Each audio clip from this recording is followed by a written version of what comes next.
لبيك اللهم لبيك نحمد و نصلی علی رسولہ الکریم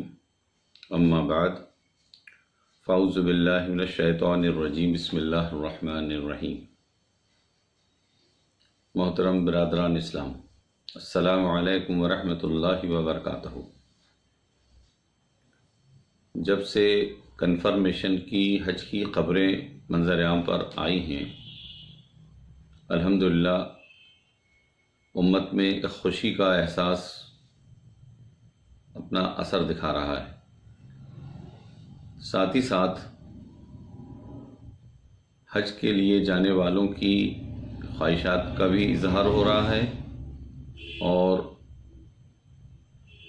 پرائیویٹ ٹور سے جانے والوں میں یا ان کو لے جانے والوں میں لوگوں کی انکوائریز بھی سامنے آ رہی ہے۔ ایسے موقع پر جو سوال بار بار آ رہے ہیں وہ یہ ہے کہ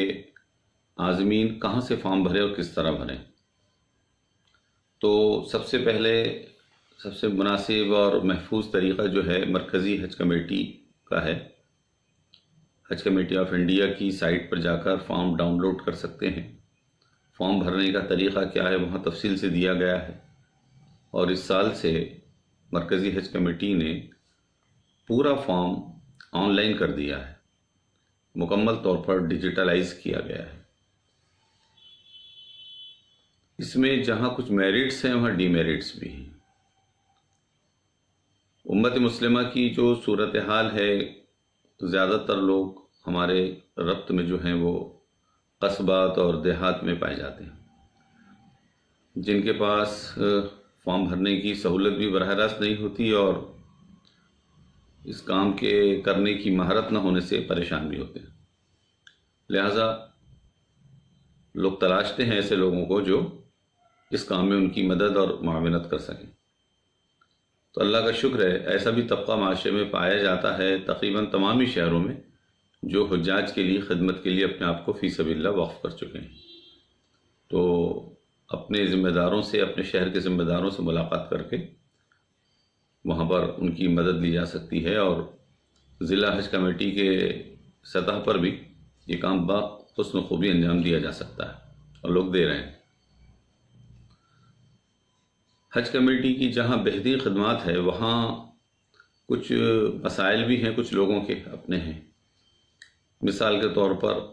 کوٹے کا ایک محدود تعداد میں ہونا، اور اس میں اس کے امکان بھی ہوتے ہیں کہ قرعہ میں نام آئے گا یا نہیں آئے گا۔ تو ایسی صورت میں جو لوگ کنفرم کرنا چاہتے ہیں کہ ہمیں ہر حال میں اس سال حج پہ جانا ہے، ان کے لیے متبادل جو ہے پرائیویٹ ٹور ہی بہتر ہوتے ہیں۔ اب جو ہی پرائیویٹ ٹور کا تصور آتا ہے تو بہت سارے لوگوں کے ماضی کے جو تجربات ہیں وہ بھی ایک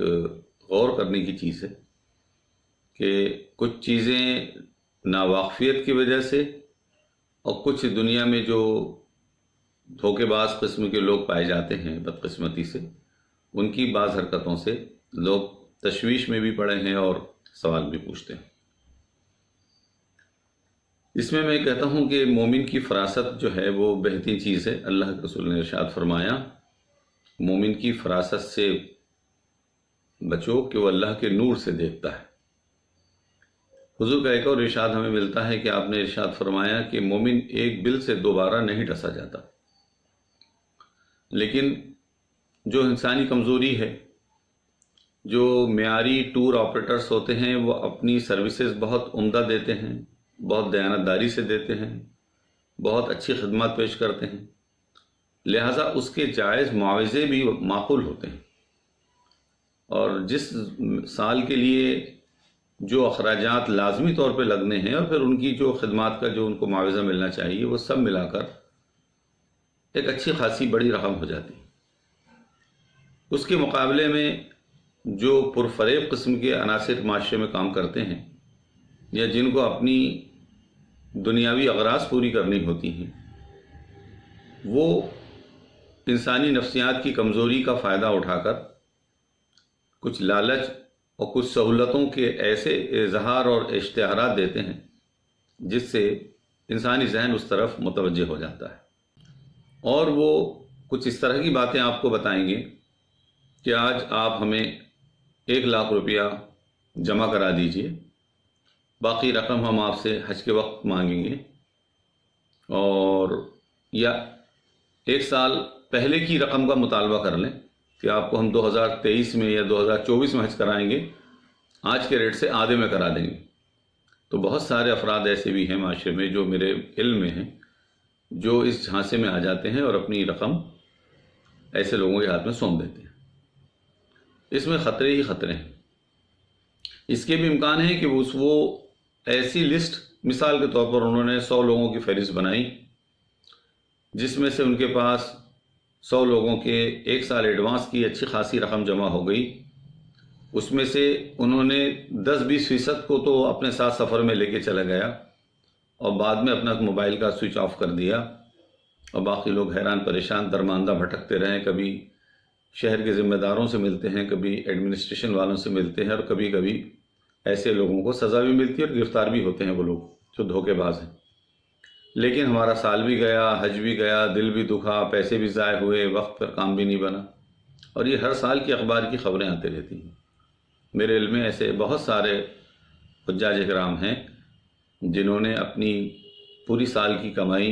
یا پوری زندگی کی کمائی ایسے حضرات کے ہاتھ میں سونپ دی، اور انہوں نے ان کو دھوکوں سے دوچار کیا اور وہ اپنا کام نہیں کر سکے۔ لہٰذا ایسے موقع پر جو ہم کو احتیاط کی ضرورت ہے وہ یہ ہے کہ ہم اچھے ٹور کا انتخاب کریں۔ اب وہ کیسے کریں گے؟ اس کے لیے سب سے مناسب طریقہ یہ ہے کہ پرائیویٹ ٹور آپریٹر آرگنائزیشن کے جو ذمہ داران ہوں، ہم نیٹ سے سرچ کریں وہ کون ہیں، ان سے براہ راست معاملہ طے کریں، سمجھیں، اور کسی بھی کمپرمائزنگ زبان میں ہم بات نہ کریں۔ جو ہمارے مسائل ہیں، جو ہماری شرطیں ہیں، وہ ان کے سامنے رکھیں اور ریٹرن میں ان سے معاملہ کریں، نمبر 1۔ نمبر 2، رقم کی ادائیگی میں بہت اجلت بازی سے کام نہ لیں۔ جو معیاری ٹور ہے الحمدللہ وہ ان کا انفراسٹرکچر اتنا شاندار ہوتا ہے کہ وہ آپ کے پیسوں سے انتظامات بہت کم کرتے ہیں۔ اللہ نے ان کو اتنا اطمینان بخش سرمایہ دے رکھا ہے کہ وہ اپنے پیسوں سے سارے ایڈوانس میں کام کرتے ہیں، اور جانے سے بہت کم وقت پہلے وہ آپ سے آپ کی فیس کا یا آپ کے چارج کا تقاضا کریں گے، لہٰذا مطمئن ہو کر ان کے ساتھ معاملہ کیا جا سکتا ہے۔ اس کے بجائے ایسے لوگ جو ایڈوانس میں آپ کی رقم ایڈنا چاہتے ہیں، ان کے ساتھ آپ کام کریں گے تو امکان اس کی زیادہ ہی ہے کہ آپ کا معاملہ بگڑ جائے گا۔ ایک بات۔ دوسری بات یہ بھی دیکھنے میں آتی ہے کہ کچھ شر پسند عناصر اس مبارک سفر کو بھی خراب کرتے ہیں، بگاڑتے ہیں۔ مثال کے طور پہ دونوں ممالک کے درمیان کچھ قراردادیں ہوتی ہے جس میں کچھ اشیاء کا تبادلہ گناہ یا منع کیا جاتا ہے۔ مثال کے طور پر سعودی عربیہ میں کسی بھی نشہ آور چیز کا لے جانا منع ہے، اور اس کی سزا بہت سخت ہے۔ بسا اوقات کوئی ایسی دوا یا ایسی چیز آپ کے سامان سے برآمد ہو گئی جو سعودی عربیہ کی سرزمین پر الاؤ ہی نہیں ہے، تو اس کے بھی امکان ہے کہ بڑی سزا بھی ہو۔ ایسے میں عازمین اکرام کے ساتھ یہ بھی فریب دیکھنے میں آیا ہے کہ ان کے سامان میں ایسے سامان کی اسمگلنگ ہو گئی، اور وہاں جا کر وہ آزمائشوں سے دوچار ہوئے، اور پھر حکومت کی بھی پریشانی بڑھتی ہے ہمارے ملک کی، اور وہ ان کو بچانا اور ان کی